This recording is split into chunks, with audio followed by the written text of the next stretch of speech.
Welcome back to Rasmafsar TV. I'm really happy to have Arash Younessi today on our channel. Hi Arash, how are you doing? Hi, Manager. Hi, Dr. Khorasani. Thank you. I'm doing well. How are you?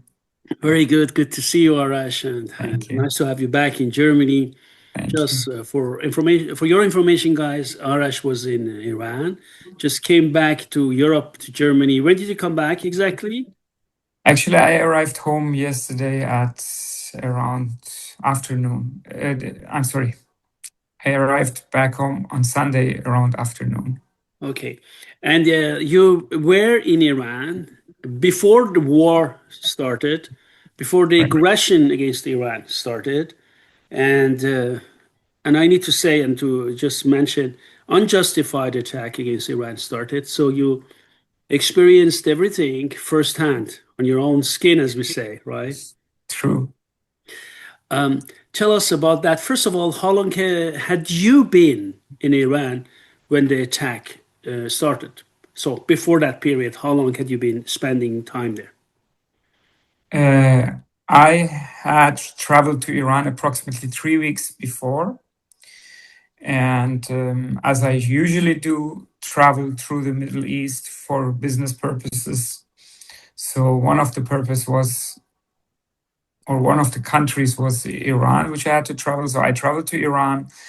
Unfortunately, during the last couple of days, they started the bombings and they closed borders, so I could not leave the country just in time. So I had to extend approximately 3 weeks my stay in Iran, Mhm. and travel through the landline. There is no flight out of Tehran, as you know. Yes. Before I'm going now to give the floor to you, so you give a short introduction about yourself. Before I do that, maybe it's interesting for you, Arash, to know, and I'm not really exaggerating. I remember it started on 28th, February 28th, right? One night before, it was 27th to 28th, the evening before, there was a bloody moon. So the moon was completely red. And I picked up my son Nima because he's a member of a basketball team. And he told me, Dad, we need to, for your channel, we need to make a short video because the moon is bleeding. And I said, oh, this is a rare happening because we already did it when we were in Iran. My late dad, when we were in the north, we did it and it was amazing. So indeed, it was the moon, bloody moon, as we say. The moon was bleeding. So I took it short for our channel because our channel is not only about fighting and arms and armor, as you know, also about these things. So I did it. And every morning, Arash, I get up at 4 or 5, always. On that day, I get up like at 4, 5, 5-ish, around that. And at around 6, I looked outside and saw the sun, but it was completely different. It was at dawn, so the sun was rising and it was bleeding, completely red. And I said, hey, this is unbelievable. A night before, this moon was bleeding, and now the sun. I'm not exaggerating. Look, I'm not into poetry. I'm always a guy who is into okay, of course, my PhD is in English linguistics and law, but we always stick to facts, not poems. But it was really, and I was really surprised. So I just went back to work and was working. And at 6:30 or 7, I don't know exactly, but in the morning, my wife came to me before leaving home, said, Manusher, they started. And I said, what? They attacked Iran. Arash, you cannot believe what I felt. And I just say it openly on this channel. I think I had told Arash before. All my life, so everyone here know, I'm going to just spill the beans. Everything I wrote about Iranian arms and armor, military, arms and strategy, was to strengthen our culture in Iran. And my hope was through interconnection with different military around the world, because many militaries around the world are interested in my work. Because if you want to know the military today, analyze the past, because the culture of the military is like a culture of a country. Even the way of attack, the way of defense, all is transferable. All my life was to show the beauty of Persian arms and armor, which reigned supreme next to Japanese, the best blades. to show the world. Arash, on that day, I just said, my dreams shattered to pieces. And I just said, no wonder the moon was bleeding and now the sun is bleeding. Because this is Iran, the cradle of civilization. Like it or hate it, this country has been there for 7,000 years, not 2,500 years. This Girovt civilization, by my colleague, excavated by Professor Girov Majid-Zadeh in Iran, proved that Girovt civilization is even much older than what we have in today's Iraq, Mesopotamia. There is much older. So the cradle of civilization is not in Mesopotamia, but the cradle of civilization is in Iran. Girovt, 7,000 years of history. And that's why the sun, the moon, and the sun were bleeding. Do you know, guys, why? Because the cradle of human civilization was attacked in an unjust manner. And then later on, before I give the floor, sorry for this introduction, I really spent some time to thought, okay, how can we start this? How can I start with Arash? On that day, I couldn't breathe, I couldn't move, because I just said, over 24, 25 years, I've been writing just to academic circles, military circles, to prevent this day to come. And now it came at the larger scale. 12-day war was, I thought, okay, that's over. And I couldn't believe that this came. Because contrary to all of our analysis in military circles, military history circles, anyone, and I have tons of connections in these areas, and academic, no, war is not going to happen. No, war is not going to happen. I couldn't really breathe, and I couldn't believe this, what happened. But again, this is something. Now, Arash John, I come back to Arash. Arash, tell us who you are and give us a background information. Take your time. You don't need to hurry up, because our people here on this channel really love to know who is invited and would love to know as much as they can from your background, who Arash is, and so on. Go ahead, please.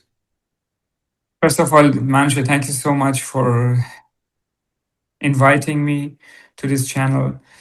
Let me tell you, we know each other now for about 36 years, actually. Yes.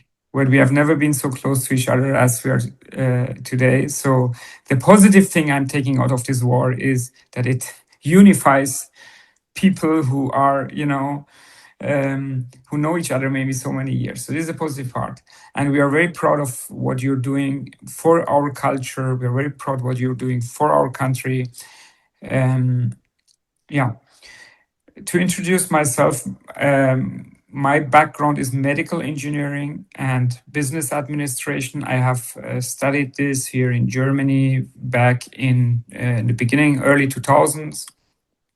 I've started my career and I've been working since then in the field of medical devices. It started with a company, Nova Biomedical. They're located in Boston, Massachusetts. I used to work for them. I started my career there.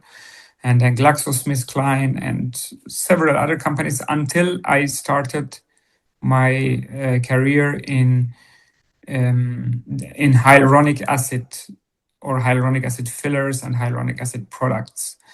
This was in 2008-ish, 2009. So since then, I developed an understanding for hyaluronic acid. Where does it come from? What is the origin? What are different differences? And what is the purpose of that product?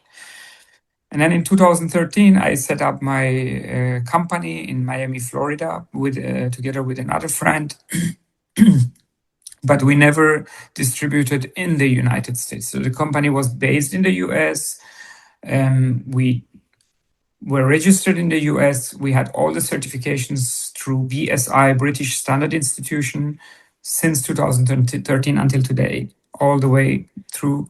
But we never did do actual business in the US. So it was a small business, some Amazon business, but not a real business. The real business was happening in Europe because of the European registration. And in the Middle Eastern countries, because simply the FDA, American Food and Drug Administration, is very tough. It's not easy to get registration. You need a lot of money, you need a lot of time, and we could not afford it back then. So at some point, I decided to make a step and move back to Germany. As you know, I grew up here in Germany. In '85 I moved to Germany. I was a child, so I decided to move back to the roots actually. And now the company is running in Germany.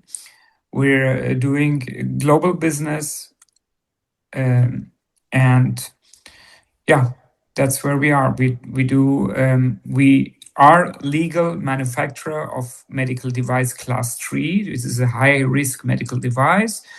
And we are legal manufacturer working together with distributors. We do have some facility for manufacturing on our own. Some facility is outsourced, where we use other people's, let's say, kitchen to cook the stuff, and we distribute it under highest quality and highest regulatory standards worldwide. And although we are still a small company, our focus is on this qualification and certification and regulation. Otherwise, we could not afford to stay 13 years with BSI, which is a very strong notified body. So that is our strength. Now, during the time where I was absent here, a lot of things were held off, and I could not, with the poor internet I had in Iran, I could even not even remotely work on this stuff, But again, now I'm back and focusing positive and seeing how we can move forward in a better way. I hope that we have soon peace, not only from the Iranian perspective. I always take off the Iranian glasses, which unfortunately is not the case for most. I'm not saying everyone, but for most exile Iranians, they walk around with the Iranian glasses. You should take off the Iranian glasses. I look to things much more globally. I'm against any war in any part of the country. I have Israeli friends, I have American friends, I have Iranian friends, I have German friends, and it's about human being. It's not about different. It goes beyond borders. You are a global citizen just as I am. We're global citizens. I cannot call myself German or Iranian. I used to live in Iran for 10 years, then I used to live in Germany for 20 something years, and then used to live in US 7 years and back to Germany. So it's a small globe. This is my opinion. Just to add something, Arash. Arash also, I don't know if I missed that, or if you mentioned that, just to make you.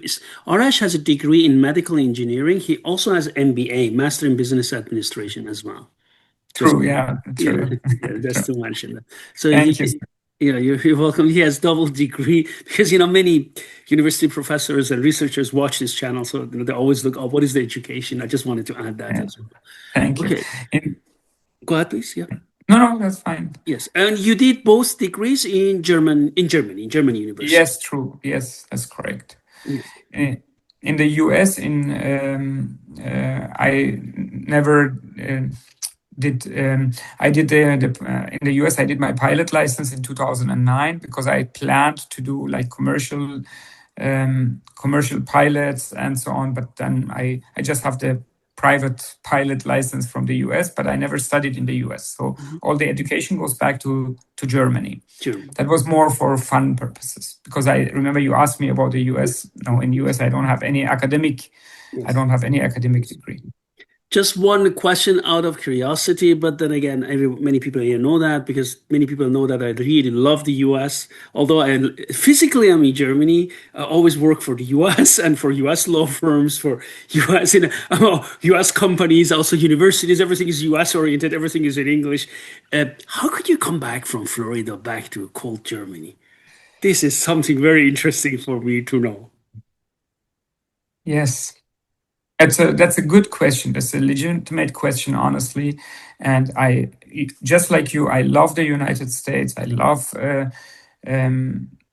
living there. However, the point is, for business purposes, Europe is the center of, at least for my business, it's what's happening. All the exhibitions, the important shows, important events are happening in Europe or in the Middle East, so in this hemisphere.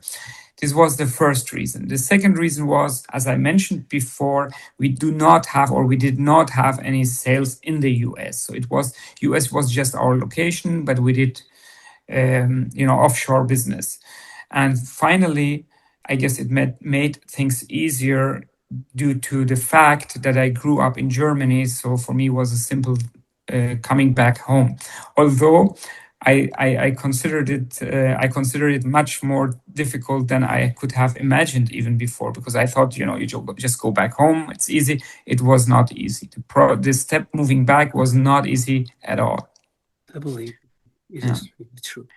It is true, really true. I mean, Yeah, because you think you know everything, you know the offices, you know where to go, you know what to do, but it is not that simple.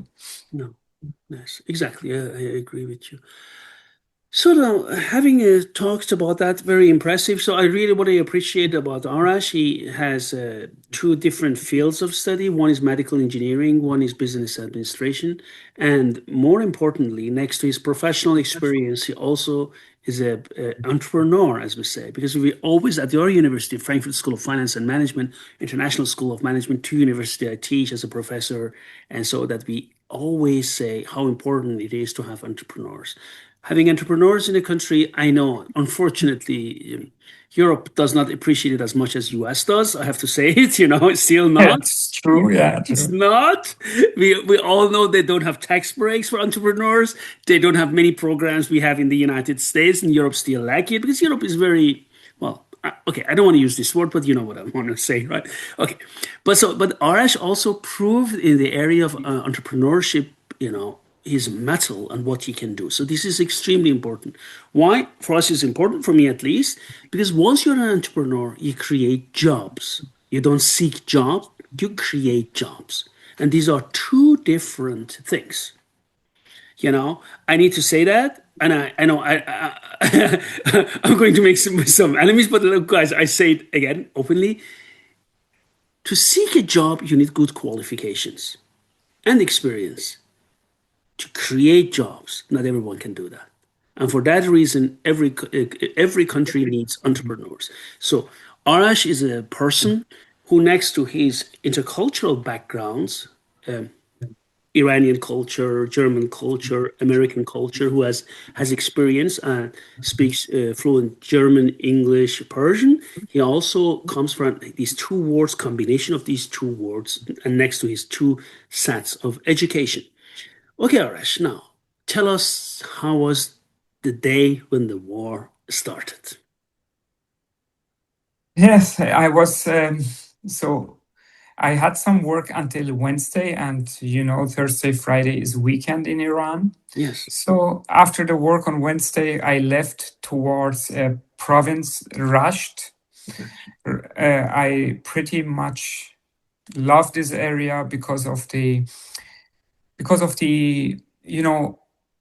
people from this area. They're very open-minded, they're very educated, they're very well known even.